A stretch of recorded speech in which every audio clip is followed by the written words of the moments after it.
Hello বন্ধুরা, আমি সুদীপ আর তোমরা দেখছো টেকহাব বেঙ্গলি ইউটিউব চ্যানেল।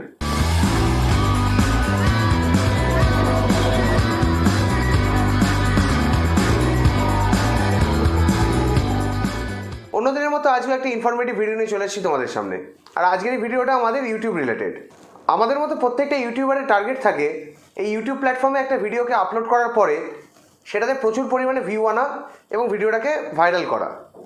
তো সেটাকে করার জন্যে আমরা কিন্তু বিভিন্ন রকম ট্যাগের সাহায্য নিয়ে থাকি, যাতে আমরা আমাদের টার্গেট অডিয়েন্স অবধি আমাদের এই ভিডিওটাকে পৌঁছে দিতে পারি। কিন্তু অনেক সময় দেখা যায় আমরা প্রপার ট্যাগ বা ভালো ট্যাগ ইউজ করার পরেও আমাদের টার্গেট অডিয়েন্স অবধি আমাদের কিন্তু ভিডিওটাকে পৌঁছে দিতে পারি না, এবং আমাদের সেই ট্যাগগুলো র্যাঙ্ক করে না, এবং আমাদের ভিডিওটা কিন্তু সার্চ লিস্টেও আসে না। তো তাই আজকে আমরা জেনে নেব যে ট্যাগগুলোকে ঠিক কীভাবে ব্যবহার করলে ট্যাগগুলো র্যাঙ্ক হওয়ার সম্ভাবনা সবথেকে বেশি এবং ভিডিওটা ভাইরাল হওয়ার সম্ভাবনা সবথেকে বেশি। তো চলো দেখে নেওয়া যাক।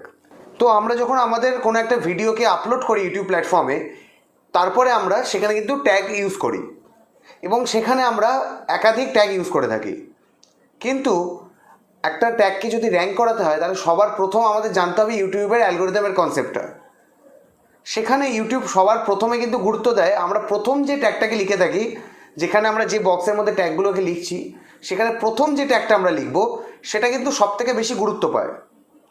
তাই আমরা যখন প্রপার ট্যাগগুলোকে ইউজ করতে চাইবো একটা ভিডিও রেসপেক্টে, তখন সবথেকে ইম্পর্টেন্ট যে ট্যাগটা, যেটার মাধ্যমে আমরা বুঝতে পারবো ঠিক ভিডিওটা কী ক্যাটাগরির, সেই ট্যাগটাকে আমাদের 1 নম্বরে রাখতে হবে এবং সেইভাবে পরপর রিলেটেড ট্যাগগুলোকে 2, 3, 4, 5 করে এইভাবে পরপর আমাদের বসিয়ে যেতে হবে। কারণ ইউটিউব কিন্তু প্রথমের বেশ কয়েকটা ট্যাগ দেখেই বুঝে যায় যে ভিডিওটা ঠিক কী টাইপের বা কী ক্যাটাগরির। তাই একদম প্রথম যে ট্যাগটা সেটা কিন্তু সবথেকে বেশি গুরুত্বপূর্ণ, সেটা যেন একদম প্রপার ভিডিওর কন্টেন্টের ওপর থাকে। এরপর আমরা যে বিষয়টা নিয়ে আলোচনা করব সেটা হচ্ছে ফোকাস ট্যাগ আর হচ্ছে ব্রড ট্যাগ। এবার একটা এক্সাম্পল দিয়ে বুঝিয়ে দিই ফোকাস ট্যাগ আর ব্রড ট্যাগটা কী জিনিস, তারপরে বলবো যে এই কথাটা কেন বললাম। ফোকাস ট্যাগ হচ্ছে একদম আমরা প্রপার ঠিক যে কন্টেন্টটার ওপর ভিডিওটা বানিয়েছি ঠিক সেই কন্টেন্টটা, মানে ধরো আমার এই ভিডিওর কন্টেন্টটা হচ্ছে আমরা ট্যাগ কী করে ইউজ করতে পারি। তো আমি এখানে আমার ফোকাস ট্যাগ হিসেবে আমি ইউজ করতে পারি how to use a tag in proper way. এটা যদি আমার ফোকাস ট্যাগ হয়, তাহলে আমার ব্রড ট্যাগ হতে পারে ইউটিউব টিপস। কারণ আমি যে কন্টেন্টটা আজকের আমার যে কন্টেন্টটা সেটা কিন্তু ইউটিউবেরই একটা টিপস। তো আমাদের একটা ভিডিওকে র্যাঙ্ক করার জন্যে আমাদের যেমন ফোকাস ট্যাগ ইউজ করতে হয়, তার সাথে কিন্তু আমাদের ব্রড ট্যাগও ইউজ করতে হয়। তো আমি যেরকম ফোকাস ট্যাগ আমি 2-4টে ইউজ করব, তার সাথে কিন্তু আমাকে ব্রড ট্যাগ মানে এন্টায়ার ক্যাটাগরির ওপরে, এন্টায়ার সিস্টেমের ওপরে যে আমার ট্যাগগুলো হতে পারে সেরকমও কিন্তু 2-একটা ট্যাগ আমাদের ইউজ করতে হবে। তাহলে আমাদের ইউটিউবের অ্যালগোরিদম খুব সহজেই বুঝে যাবে যে আমাদের ভিডিওর এক্স্যাক্ট কন্টেন্টটা কী এবং সেটা ঠিক কোন ক্যাটাগরির। এরপরে যে বিষয়টা বলবো সেটা বেশিরভাগ ক্ষেত্রে দেখা যায় নিউ ইউটিউবাররা এই ভুলটা করে থাকে। এটাকে ভুলই বলবো আমি, কারণ কোনো একজন এক্সপিরিয়েন্স ইউটিউবার এটা কখনোই করবে না। সেটা হচ্ছে কোনো একটা ভিডিওর রেসপেক্টে বিভিন্ন রকমের ট্যাগ ইউজ করা। এটাকে আমরা একটা এক্সাম্পল দিয়ে বুঝতে পারি এরকম, ধরো আমার ভিডিওর কন্টেন্টটা একটা ইউটিউব টিপসের ওপরে, এটাই আমার মেন ফোকাস ট্যাগ হওয়া উচিত বা এই রিলেটেড আমার ট্যাগ দিতে হবে। কিন্তু দেখা যায় এখানে আমরা অন্যান্য আরও বিভিন্ন টেক ক্যাটাগরি, যেহেতু আমার তো টেক ক্যাটাগরি রিলেটেড আরও বিভিন্ন রকম আমি ট্যাগ ইউজ করে দিলাম। কোনো একটা আনবক্সিংয়ের ট্যাগ, কোনো একটা মোবাইলের টিপস অ্যান্ড টিক্সের ট্যাগ, বা ধরে নাও কোনো একটা কম্পিউটার হ্যাক্সের ওপর কিছু একটা কম্পিউটারের রিলেটেড কোনো ট্যাগ আমরা এখানে ইউজ করে দিলাম। কিন্তু এখানে কি হচ্ছে, যখন ইউটিউবের অ্যালগোরিদম আমাদের এই ভিডিওর ট্যাগগুলোকে দেখছে তখন সে কনফিউজ হয়ে যাচ্ছে যে অরিজিনালি ভিডিওর কন্টেন্টটা কী, কোন ক্যাটাগরি জিনিস এটা। তো এই ক্ষেত্রে কিন্তু আমরা কখনোই আমাদের টার্গেট অডিয়েন্সের কাছে আমাদের ভিডিওটাকে তুলে ধরতে পারবো না, কারণ ইউটিউবের অ্যালগোরিদম নিজেই কনফিউজড যে কী টাইপের অডিয়েন্সকে আমরা এই ভিডিওটা প্রোভাইড করতে পারি। তো এটা কিন্তু এই ভুলটা কখনোই করা যাবে না। আমরা যখন ট্যাগ ইউজ করি তখন আমরা বেশ কিছু ক্ষেত্রে একটা সিঙ্গেল ওয়ার্ডের ট্যাগ কিন্তু আমরা ইউজ করি, আবার অনেক ক্ষেত্রে আমরা বেশ কিছুটা লম্বা বা বেশ কিছুটা বড় ট্যাগও কিন্তু ইউজ করে থাকি।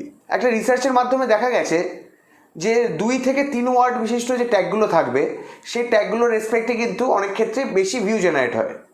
তো আমরা যেরকম প্রপারলি ট্যাগ ইউজ করার সময় যেরকম সিঙ্গেল ওয়ার্ডের ট্যাগ ইউজ করছি, তো আমাদের অবশ্যই তার সাথে 2 বা 3 ওয়ার্ড বিশিষ্ট বেশ কিছু ট্যাগ কিন্তু ওখানে ইউজ করা উচিত, এবং সেখানে কিন্তু একই থিমের ওপর রাখতে হবে, একই টপিকের ওপর রাখতে হবে।